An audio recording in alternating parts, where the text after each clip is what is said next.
Hello, thank you again and feel welcome. Just want us to go through a short discussion on trigonometry, and I'm providing a question that we'll work out together, see how those questions are worked out and how to get the range of values whenever you're given those calibers of questions. The question goes that solve for x in the equation, that is 2 cos x, that is 2 cos 4x is equals to -1.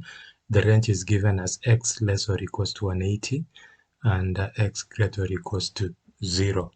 Now to proceed with this, given that 2 cos 4x equals to -1, first of all, we will divide both sides by 2 to take away this 2 on the left hand side. So we're going to have cos 4x is equals to -1/2. Once we have cos 4x equals to -1, -1/2, we are going to do the cos inverse on the right hand side. And by so doing that one, we are getting that 4x equals to cos inverse over half equals to 60. If you do that one, I'm avoiding negative because negative is only indicating the quadrant where that particular angle is. So cos is negative in the second and the third quadrant. So when you are doing the inverse, we are excluding that negative, and therefore the value of 4x is 60 degrees. Once we have that, then I want us to recall the unit circle that I've provided there. Under this unit circle, the first quadrant, this one, the first quadrant, estimate that all angles or all ratios here, the sine, the cosine, and the tangents are positive. That is, all are positive. On the second quadrant, we know that only sine is positive on the second quadrant, while on the third quadrant, only tangent are positive. And on the last quadrant, the fourth quadrant, cosine are positive. So we are interested on angles on the second and the third quadrant where cos is negative. Now again, remember the acute angle that we get x lies on the first quadrant, that is 60. The angle on the second quadrant is 180 minus that acute that you've gotten. And then on the third quadrant, it's 180 plus that angle, acute angle.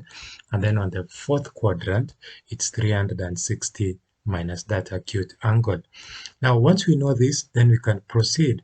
Remember this, we need angles in the second and the third quadrant because that's where the cos is negative.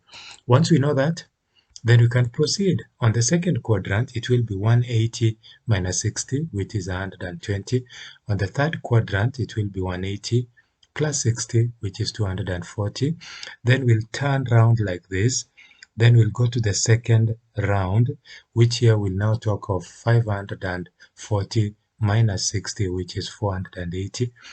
And down here, we are going to talk about 660, 600, that is 540 plus 60, which give us 600 for that case. And therefore, this is the particular range of values that we want. Once we have them, we solve that particular equation.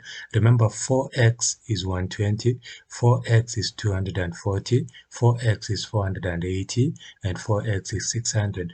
Now, we are interested with x, so we are going to divide across by 4. And by so doing, we'll get that if you divide here, you'll get 30. 240 by 4 is 60.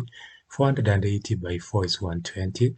And 600 by 4 is 150. So you can see all these angles of x lies within the range that is given. And therefore, the values of x will be 30 degrees, 60 degrees, 120 degrees, and 150 degrees.